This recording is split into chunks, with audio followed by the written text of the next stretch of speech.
Hallelujah. अगर आपके पास आपकी बाइबल्स हैं तो उसको मत्ती 10 उसके 16 से हम पढ़ लेंगे। आज मैं रिलेशनल अब्यूज़ के बारे में बात करना चाहता हूँ। कुछ बातें हैं जो चर्च को समझनी है और उनसे सचेत रहना है। अगर आप इन बातों से अनअवेयर रहेंगे तो शैतान आपकी लाइफ के अंदर घुसपैठ करता रहेगा।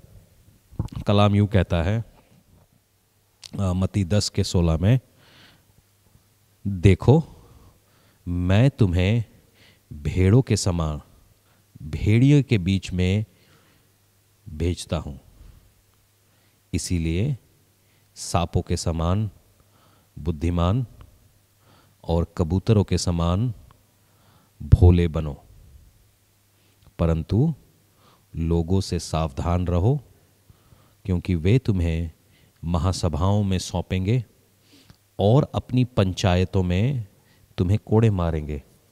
तुम मेरे लिए हाकिमों और राजाओं के सामने उन पर और अन्य जातियों पर गवाह होने के लिए पहुंचाए जाओगे।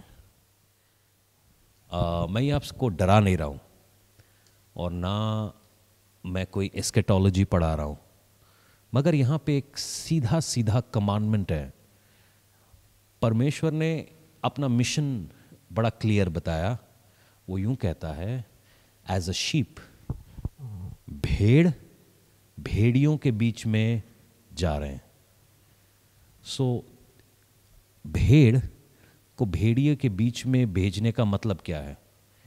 अगर आप एक किसान हैं, जो कि हमारा पिता है, he is a good shepherd, और वो अच्छा चरवाहा है, वो हमें हरी हरी चराइयों पर ले चलता है, वो सुखदाई जल के झरने के नीचे ले आता है, वो मेरे जी में जी ले आते, ये सारी बातें हैं। He is a good shepherd. मगर हमें एक बात समझनी है कि परमेश्वर का मिशन है कि वो भेड़ों को भेड़ियों के सामने भेज रहा है। ये एक अननेचुरल फिनोमिनन है। एक भेड़िए के सामने कभी नहीं छोड़े गए या भेजा नहीं जाएगा, क्योंकि भेड़िया उसको फाड़ खाएगा। मगर परमेश्वर अपनी भेड़ों को, भेड़ कौन है? मेरी भेड़ मेरी आवाज़ सुनती है। माई शीप हियर्स माई वॉइस। तो जो उसकी आवाज़ सुनने वाली भेड़ें हैं, उनको वो कमांड कर रहा है कि तुम भेड़िए के सामने जाओ। So that's a mission. ये एक साफ मिशन है और एक ये अननेचुरल मिशन है। अगर आप बहुत ध्यान से सोचेंगे, इसको नेचुरल वे में देखेंगे, तो भूखा भेड़िया बाहर घूम रहा है, आप उसके सामने उसका डिनर भेज रहे हैं। सिंपल है। और किसी भी तरीके से अगर एक भेड़ भेड़िए के सामने जाएगी, वो बचाई नहीं जा सकती। मगर साथ ही में परमेश्वर एक और कमांडमेंट दे रहे हैं। अगर आप परमेश्वर के मिशन को पूरा करना चाहते हैं, पतरस ने प्रभु यीशु को 3 बार इनकार किया। उसके बाद जब प्रभु यीशु पतरस और बाकी गैंग से मिलते हैं, वो पूरी रात भर मछली पकड़ रहे होते हैं और उनके हाथ में कुछ नहीं लगता। प्रभु यीशु उनके लिए बोलते हैं कि यहाँ पे जाला डालिए, मछली निकलेगी। मछली निकलती है। लोग बहुत एक्साइटेड होते हैं, वो समझ जाते हैं ये प्रभु है। और उनकी लाइफ के अंदर एक दोबारा से रिवाइवल आता है। पतरस प्रभु यीशु से मिलते हैं और पतरस को प्रभु यीशु 3 सवाल पूछते हैं, क्या आप मुझसे प्रेम करते हैं? क्या आप मुझसे प्रेम करते हैं? तो तीसरी बार पतरस प्रभु यीशु से कहते हैं कि प्रभु आप ही जानते हैं। तो यीशु मसीह कहता है, पतरस मेरी भेड़ों का ध्यान रखो। जो सेवकाई है वो लोगों के लिए है और लोगों के साथ है, और शायद परमेश्वर ने इसी काम के लिए हमें बुलाया है। मगर एक बात को और भी परमेश्वर यूँ कहता है कि मैं तुम्हें एक मिशन में भेज रहा हूँ। इन भेड़ियों को भेड़ बनाना है। अगर आप बहुत ध्यान से देख रहे हैं इस पूरे सिनारियो को, भेड़ों को भेड़ियों के बीच में भेजा जाता है, तो टेक्निकली भेड़िए भेड़ों को खा जाएंगे और वो जो भेड़ है, जो शीप है, वो वुल्फ का सिस्टम बन जाएंगे। अगर आपने 4 भेड़िए देखें, उनके बीच में एक भेड़ है, तो ये चारों भेड़िए उस भेड़ को खा जाएंगे और वो उनके पेट में चला जाएगा और वो उसका सिस्टम बन जाए। मगर परमेश्वर का मिशन जो है वो भेड़ियों को के बीच में भेड़ को भेज रहा है, ताकि ये भेड़िए भेड़ में बदल जाए। शायद आप समझे नहीं इस बात को। There is an effect that God wants to create, कि वो भेड़ियों को भेड़ में चेंज करना चाहता। एक बहुत ही रूथलेस वर्ल्ड है बाहर। और जब मैं आज न्यूज़ देख रहा था ना, मैं नहीं जानता आप में से कितने लोग अवेयर हैं जो जंतर मंतर में चल रहा है। कुछ हमारे रेसलर्स हैं जो बड़े दिनों से कम आज 11वां दिन है प्रोटेस्ट का, और कोई कार्रवाई नहीं की जा रही। As a Indian you feel cheated, और आपको लगता है कि ये हो क्या रहा है। बेशर्मी की हद हो चुकी है कि कैसे किसी ऐसे व्यक्ति को संरक्षण मिल सकता है कि जो गलत है। मगर साथ ही में जब आप एक भेड़ के रूप में सोचते हैं, आप ये सोचते हैं ये एबनॉर्मल नहीं है, ये नॉर्मल है। इसीलिए परमेश्वर ने हमें यहाँ भेजा है कि जहाँ पे रेस्टोरेशन की ज़रूरत है, जहाँ रिकन्सिलिएशन की ज़रूरत है, जहाँ जस्टिस की ज़रूरत है, जहाँ प्रार्थना की ज़रूरत है, जहाँ चोटों पे मलहम लगाने की ज़रूरत है, वहाँ पर हम जाएंगे। ये हमारा मिशन है। और जब हम ऐसा करते हैं तो हम इन भेड़ियों में से कुछ को भेड़ में कन्वर्ट करते हैं।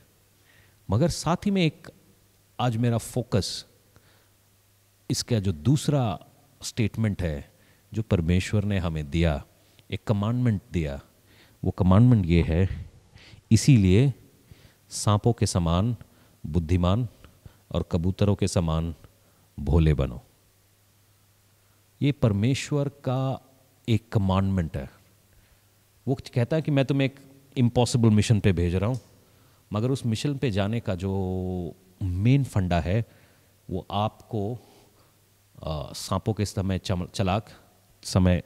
चलाक और एक कबूतर के नाए इनोसेंट बनना है। अगर आप बहुत ध्यान से देखें जो दुनिया हमारे आजू बाजू चल रही है, शायद आपके ऑफिस में, शायद आपके पड़ोस में, शायद आपके मार्केट प्लेस में जहाँ पे आप काम कर रहे हैं, इट्स अ रूथलेस वर्ल्ड। यहाँ पर दया, क्षमा, माफ़ी, इन सब चीज़ की जगह ही नहीं है। और कई बार ये सारी चीज़ें जब हम इन लोगों को कलीसिया के अंदर लेकर आते हैं तो कई सारी चीज़ें ये चर्च के अंदर भी आती हैं जो ग्रेजुअली समय से तोड़ी जाती हैं और चर्च हील होता है। मेरा जो आज फोकस है वो है be innocent as doves and be shrewd as snakes. कई बार हम यहाँ गड़बड़ करते हैं। हम सांप की तरह सैंडलवुड पे लिपट जाते हैं और कबूतर की तरह बिल्ली को देखकर आंखें बंद कर लेते हैं। कई बार एज अ क्रिश्चियन ये मिस्टेक्स हम कर रहे होते हैं। चर्च के अंदर मैं नहीं समझता हूँ कि आप में से बहुत सारे लोग पासबान हैं, मगर कुछ पासबान हैं जो हमारे साथ हैं इस समय। कई बार कई चीज़ों को आप देखते हैं और नज़रअंदाज करने की कोशिश करते हैं। मैं एक चर्च में गया और वहाँ पर एक बड़ी अजीब सी वर्शिप टीम थी। एक बहुत ही मैं जानता था कि वो वर्शिप टीम के अंदर कुछ सही नहीं चल रहा है, बिकॉज़ वो जब गीत गा रहे थे सुनने में अच्छे थे बहुत म्यूज़िकली गिफ्टेड थे, मगर जब हम स्पिरिट की बात कर रहे थे ऐसा लग रहा था कि कोई मैं कसट सुन रहा हूँ जिसके अंदर कोई टच नहीं है। और वहीं मेरे दिल में आ गया कि इनके अंदर कुछ चल रहा है। तो मैंने मीटिंग ख़त्म हुई और मैं इस बात को ज़्यादा बढ़ाना नहीं चाह रहा था, तो मैंने पास्टर जी से बोला कि पास्टर जी आई फील कि कुछ गड़बड़ चल रहा है, क्या आप चाहते हैं कि मैं यहाँ इनसे बातें करूँ? तो पास्टर जी ने तुरंत कह दिया, नहीं नहीं यार, आप अगर, मुझे मालूम है ये चल रहा है, मगर गॉड विल हील, परमेश्वर इनको समझाएगा। मैंने कहा हाँ वो परमेश्वर समझाएगा, मगर परमेश्वर आपसे शायद कह रहा है वो करने के लिए, आप वो क्यों नहीं कर रहे? तो कहीं ना कहीं मुझे ऐसा लगा कि वो पास्टर जी इनका अप्रूवल पाने के लिए या इनका एक्सेप्टेंस पाने के लिए कहीं ये वर्शिप टीम हमारा चर्च ना छोड़ दे, ये लोग जो हैं ये हमारा चर्च ना छोड़ दें, तो चर्च को एक क्लब बनाने के लिए पूरे मन से अग्रीड थे। और जब कभी भी ऐसा कहीं होता है, आपको आपके घरों के ऊपर अथॉरिटी मिली है, आपको आपके चर्चेस के ऊपर अथॉरिटी मिली है, आपके काम की जगह पर अथॉरिटी मिली है, और जहाँ कहीं भी हम परमेश्वर के वर्ड को पहला स्थान नहीं देते और ये पहला स्थान देते हैं कि कहीं हम एक्सेप्ट किए जाएं, किसी तरीके से लोग हमें एक्सेप्ट कर लें, और वहाँ पे एक बहुत बड़ा एक मिस्टेक स्टार्ट होता है। अगर आप जोसेफ की लाइफ को देखें, जोसेफ अगर आप कहें तो वो उसको हम बड़बोला कह सकते थे कि वो अपने टाइम से पहले या अपने समय से पहले बात करने वाला था, इसीलिए भाइयों को जलन आया और भाइयों ने उसको बेच दिया। मगर एक बात उस जोसेफ के अंदर थी कि वो परमेश्वर के वचन से नहीं हटा। भले ही भाइयों ने उसको बेच दिया, उसने एक्सेप्ट करवाने की अपने आप को कोशिश नहीं की। आप कई बार हम चाहते हैं ना कि कई बार हम अपनी बातों को कहते हैं, मैं ये नहीं कहता हूँ कि हर किसी के साथ झगड़ा मोल लो, मैं ये नहीं कहता हूँ कि हर किसी के साथ मतलब बाइबल लेके भिड़ जाओ, शायद ये बुलाहट हमारी नहीं है, मगर जो सही है उसको सही बोलना भी चर्च का फ़र्ज़ है। और कई बार एज अ चर्च हम जितने भी यहाँ मौजूद हैं वो परमेश्वर की देह है, कई बार हम सही को सही कहने में बड़ा ही कोफ्त करते हैं या बड़ा ही उससे दूर हटते हैं। क्यों?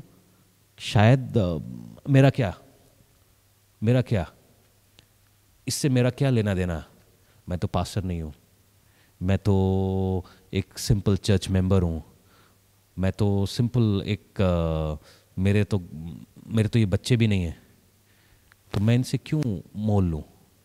आपको ये समझना है आपका एक मिशन है, आपका मिशन है जो भेड़िए हैं उनको भेड़ों में कन्वर्ट करना, और ये आसान नहीं है, ये आसान नहीं है। वो रूथलेस है, उनको समझ नहीं आता।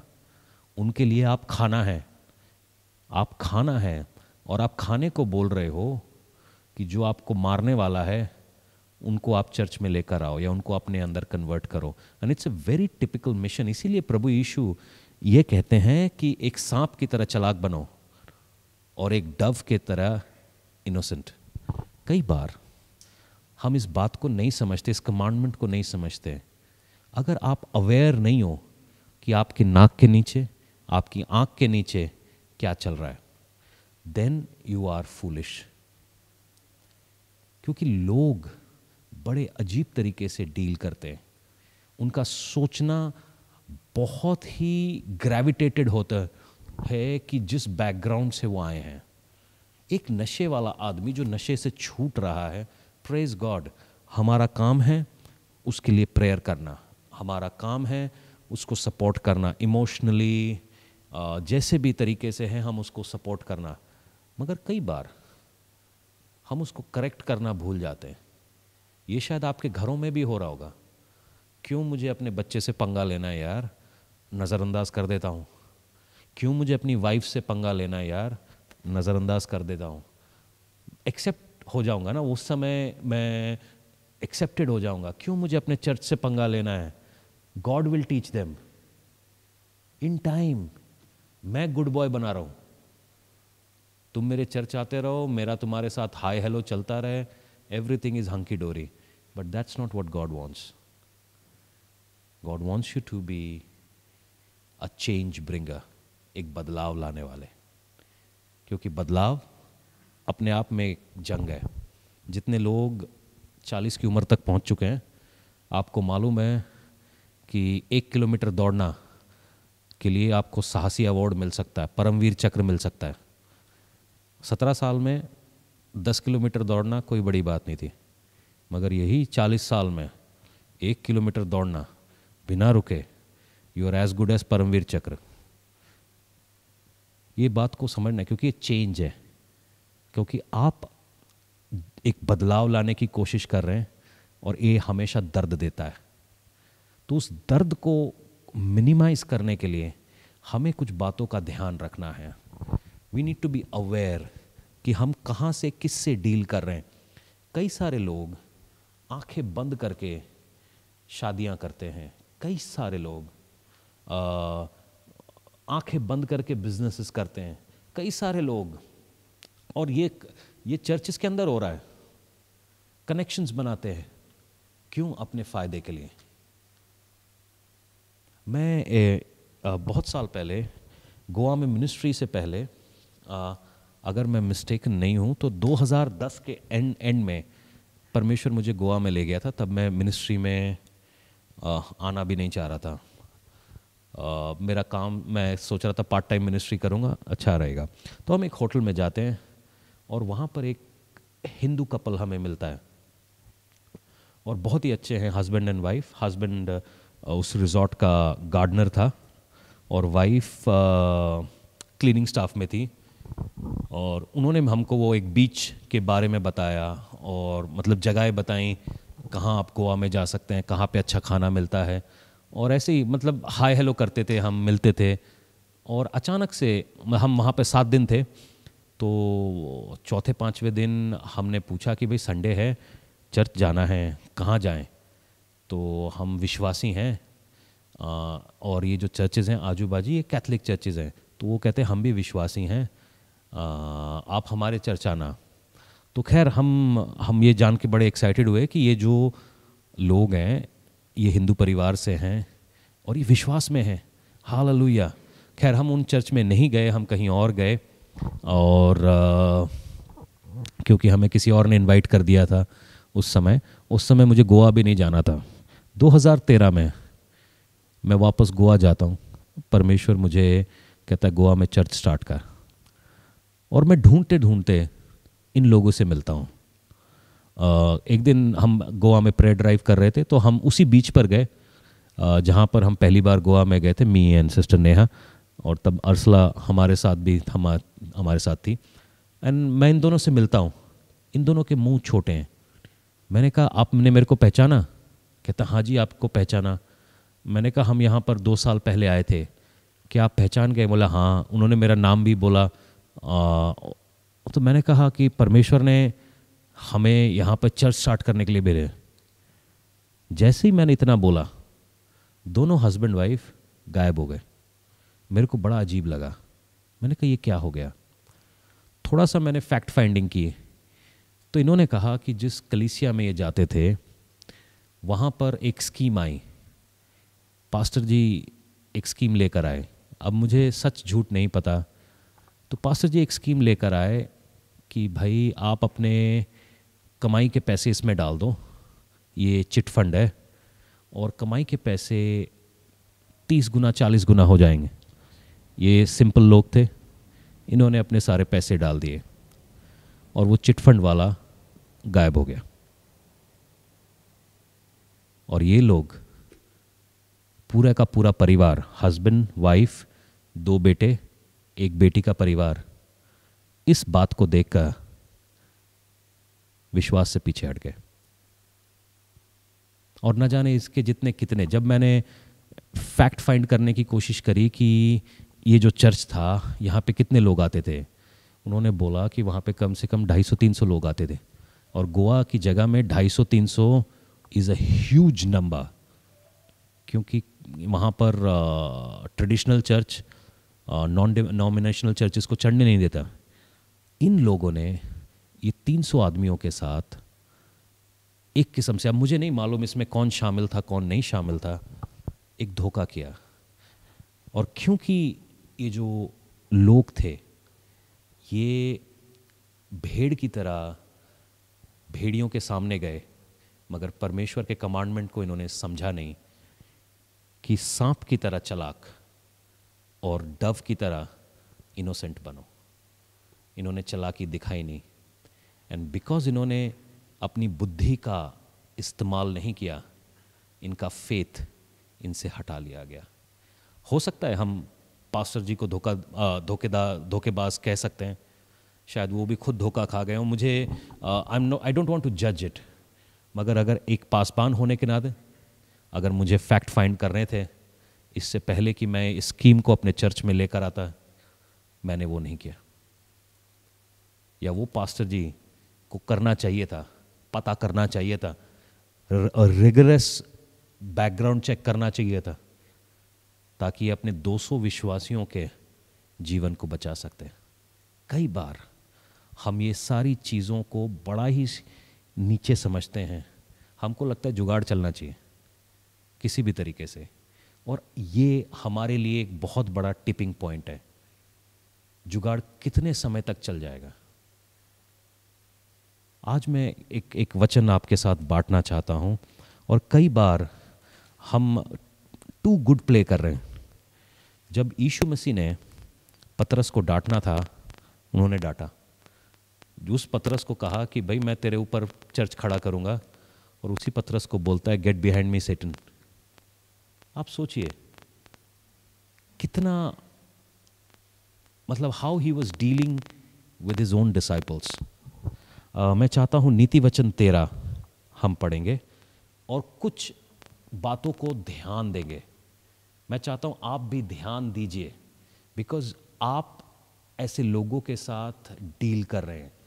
आप अब्यूज़ ना हो, क्योंकि जैसे ही आप अब्यूज़ होने लगते हैं, जैसे ही लोग आपका फ़ायदा उठाने लगते हैं, क्योंकि हमारी शायद कमज़ोरी है, कुछ कमज़ोरियां हैं हमारे अंदर, और हम सारे लोग जो हैं we are work in progress. हम में से कोई परफेक्ट नहीं है। हो सकता है किसी को बस ये इतना पसंद हो कि लोग मेरी वाहवाही कर दें। हो सकता है कुछ लोगों को ये पसंद हो कि लोग मेरे साथ बस रिश्ते में रहें। हो सकता है कुछ लोगों को ये पसंद है कि लोग मेरे साथ ग्रुप बना के रहें। मगर ये हमारा काम नहीं है। हमारा काम है भेड़ियों के बीच में जाना और उनको भेड़ों में कन्वर्ट करना। Whether you like me, you don't like me, my job, मेरा काम आपको एंटरटेन करना नहीं है। और चर्चेस एक एंटरटेनमेंट जोन में बदलती जा रहे हैं। अगर आपका घर एक घर ना रह के एक सिनेमा हॉल बन जाए या एक होटल बन जाए, तो परमेश्वर आपसे पूछेगा ये तूने क्यों होने दिया। एक कलाम को मैं पढ़ना चाहता हूँ, नीति वचन 13 उसका 1 से। परंतु ठट्ठा करने वाले धुड़की को भी नहीं सुनता। आप सोचते हैं मैं डांट के लोगों को सही कर लूँगा। कई लोग मुस्कुरा के निकल जाते हैं। आप सोचेंगे मेरी डांट पे मुस्कुरा रहा है। नहीं, he is making a fool out of you. अगर आप एक लीडरशिप पोजीशन में, अगर आप परमेश्वर ने लोग आपके नीचे दिए हैं, आप मैनेजर्स हैं, या फ्यूचर में आप लीडरशिप पोजीशंस में जाएंगे, अगर कोई आपकी डांट को हल्के में ले रहा है, सो वो आपका बेवकूफ़ बना रहा है। आप सोचेंगे कि शायद ये वाह कितना अच्छा हंसमुख लड़का है, कितना हंसमुख लेडी है, मेरी डांट को हंस के टाल रही। नहीं, ये कलाम यूं कहता है, परंतु ठट्ठा करने वाले धुड़की को नहीं सुनते। उसके बाद वचन यूं कहता है, सज्जन अपनी बातों के कारण उत्तम वस्तु खाने पाता है, पर विश्वासघाती लोग का पेट उपद्रव से भरता है। This is how it is. कई बार हम जब लोगों के साथ डील करते हैं, मैं चाहता हूं कि अगर हमारे यहाँ पर कुछ लोग मौजूद हैं, आप लाइफ में लोगों से डील करना समझ चाहते हैं, क्योंकि मिनिस्ट्री लोगों से डील करना है, फैमिली लोगों से डील करना है, बिजनेस लोगों से डील करना है। आप किसी आइलैंड में नहीं बस सकते जहाँ से आप बस अपने से खुश रहें, वो आइसोलेशन हो जाएगा, जेल हो जाएगी आपके लिए। मगर कलाम, अगर आप लोगों से डील करना सीखना चाहते हैं, नीति वचन पढ़ें ऑन अ डेली बेसिस। एक नीति वचन ज़रूर पढ़ें, यह आपको बुद्धि देगा। सुनिएगा, उसके बाद कलाम यूँ कहता है कि परंतु विश्वासघाती लोगों के पेट उपद्रव से भरते हैं। जो अपने मुंह की चौकसी करता है वो अपने प्राणों की रक्षा करता है, परंतु जो गाल बजाता है उसका विनाश हो जाता है। ये इस बारे में हमें बात करने की ज़रूरत नहीं है, आप समझते हैं। आलसी का प्राण लालसा तो करता है पर उसको कुछ नहीं मिलता। ये है स्कीमर्स। आपके पास आएंगे, स्कीम्स बताएंगे, ओह 1 लाख का बिजनेस, 1 करोड़ का बिजनेस, 50 करोड़ का बिजनेस। मगर जब आप उनकी लाइव्स को देखेंगे, उनसे अपना चाय का कप सही जगह पर नहीं रखा जाता, उनसे अपने जूते सही जगह पर नहीं रखे जाते हैं, और ये 50 करोड़ का बिजनेस करेंगे। उनसे अपने नाखून नहीं काटे जाते, ये 50 करोड़ का बिजनेस करेंगे। और हम यहीं पे बेवकूफ़ी खा जाते हैं क्योंकि हमने उनकी ज़बान को नहीं समझा। आगे कलाम यूं कहता है, परंतु कामकाजी रुष्ट-पुष्ट हो जाते हैं, धर्मी झूठे वचन से बैर रखता है, परंतु दुष्ट लज्जा का कारण और लज्जित हो जाते हैं। धर्म खरी चाल चलने वालों की रक्षा करता है, परंतु पापी अपनी दुष्टता के कारण उलट जाते हैं। स्कीमर्स, आपको ये स्कीमर्स हर जगह मिलेंगे। अगर आपकी शादी नहीं हुई है तो हमेशा एक स्कीमर आपको मिलेगा, या लेडी स्कीमर आपको मिलेगी, जो आपको प्रेजेंट करेगी कि आई एम द बेस्ट, मैं तुम्हारे लिए बेस्ट हूँ, मेरे साथ शादी करो, हमारी लाइफ फेरी टेल बन जाएगी। और जैसे ही आपने फेरी टेल में पाँव रखा, आपने एक फेरी टेल और नहीं सुना, beauty and the beast. Beauty कब बीस्ट बनती है ये सेकेंड्स की बात है। और बहुत सारे लोग इसी चक्कर में लगे हैं, because we are not wise. हमें हमारा मिशन नहीं पता। शैतान चाहता है कि आप फालतू की स्कीम्स में फंसो।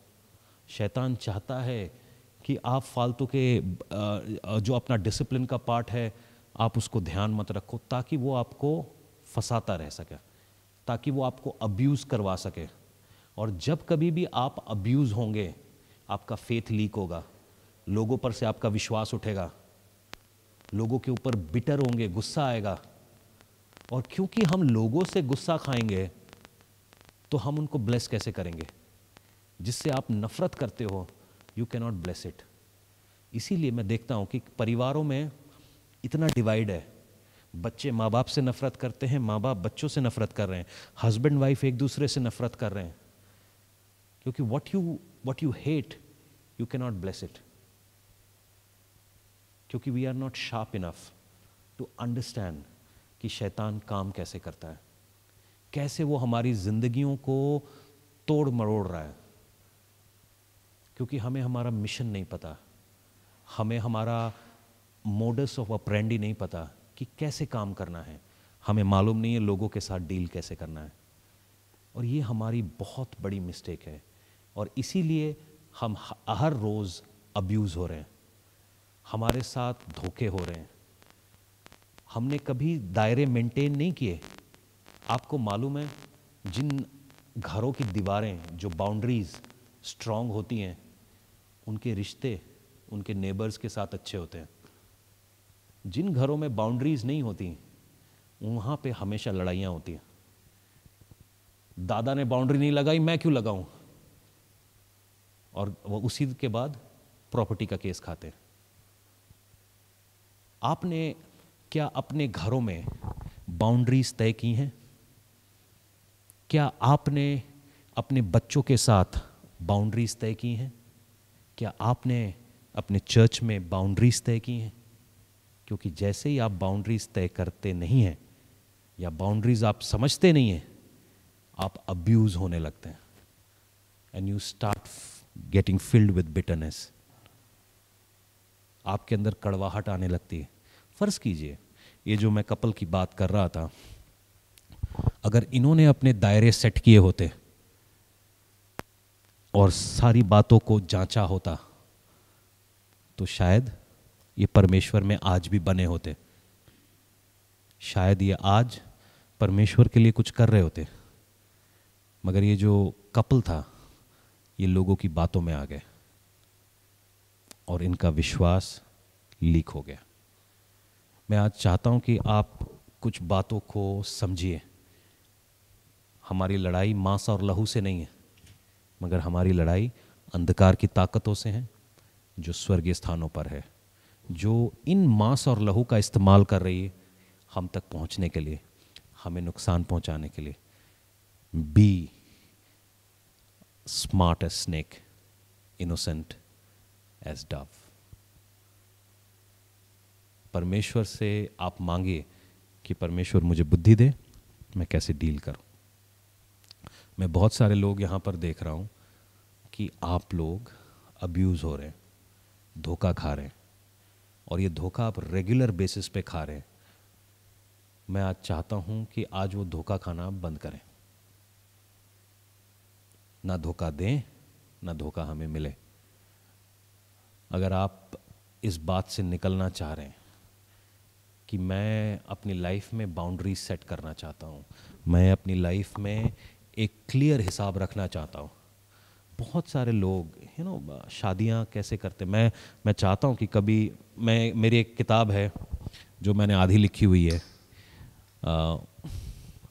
वो है शादी के बारे में, और मैं चाहता हूँ कि वो सारे जवान पढ़ें इससे पहले कि वो शादी के लिए किसी को हाँ कहें। जिन्होंने शादी कर ली है वो भी पढ़ सकते हैं। मैं कोशिश करूँगा कि जल्दी उसको छपवाऊँ और लोग पढ़ें और अपने डिसीजंस को सही रीति से लें, क्योंकि अगर आप ये डिसीजंस नहीं लेंगे you are calling for it, और फिर हम पीछे मुड़ के बोलेंगे परमेश्वर ने हमें नहीं बताया। आपके सामने वचन है, ये वचन दिया हुआ है, हमने कभी इसका इस्तेमाल नहीं किया हमारी डेली यूज़ में, लोगों को समझने में, लोगों को बातें समझाने में। क्रिएट अ बाउंड्री, दीवारें बनाइए, सुरक्षित रहेंगे। आपको क्या लगता है परमेश्वर ने 613 आज्ञाएं क्यों रखी, 613 मित्स्वे क्यों बोले? ताकि लोग अपने दायरे में रहें। अगर आप ध्यान से देखें, क्या लोग दायरे में रहे? उनको क्या बाउंड्रीज नहीं पता थी? आपके पास चुनाव करने का पूरा पूरा मौका है। कलाम कहता है B shrewd as snakes, sharp as snake, be innocent as doves। बुद्धि को खोलो, बुद्धि को खोलो। इसके बाद में आप मेरे को फ़ोन करके रोते रहें, पास्टर जी ऐसे, पास्टर जी ऐसे। क्यों आपने धोखा खाया? क्यों आपने अपने आप को एक्सपोज किया कि कोई आपको धोखा दे सके? क्यों अपने आप को खोला आपने? क्या परमेश्वर ने कहा था धोखा खाने के लिए? परमेश्वर ने जूडस से धोखा खाया, उसको पता था वो धोखा देने वाला है। बिना पता उसने धोखा नहीं खाया। अगर परमेश्वर कहता है कि धोखा खाओ तो प्लीज़ खाओ, मगर अगर परमेश्वर नहीं कहता, अपने अंदर जख्म ना बनाओ। Smartly deal with people. आइए हम प्रार्थना करें। अगर आप कहीं पे धोखा खा रहे हैं, फंस रहे हैं, बार बार आपके दिलों में चोट लग रही है, और जिसके बाद आप परमेश्वर को क्वेश्चन कर रहे हैं, ये क्या काम है, ये क्यों हो रहा है मेरे साथ, तो आज मैं चाहता हूं उस चीज़ को हम चेंज करें। ये परमेश्वर की वजह से नहीं है। उसने अपना मिशन क्लीन बता दिया कि मैं भेड़ों को भेड़ियों के बीच में बेच रहा हूं, सिंपल। और मैं भेज रहा हूं इसलिए सांप की तरह चालाक और कबूतर के नाई इनोसेंट बनो। It's as simple as that. आइए हम प्रार्थना करें। स्कीम्स में ना फंसें। स्कीम्स में हम क्यों फंसते हैं? क्योंकि वो स्कीम दे रहा है, एक स्कीम मेरे दिमाग में चल रही है, तो हम दोनों ने अपनी स्कीमें मिला ली। हुआ क्या? आपस में झोल बन गया। ना उसकी स्कीम चली ना मेरी स्कीम चली। फिर हमने एक तलवार पकड़ी, एक दूसरे को मारते फिर रहे, चर्च के अंदर, चर्च के बाहर। Let's change it today.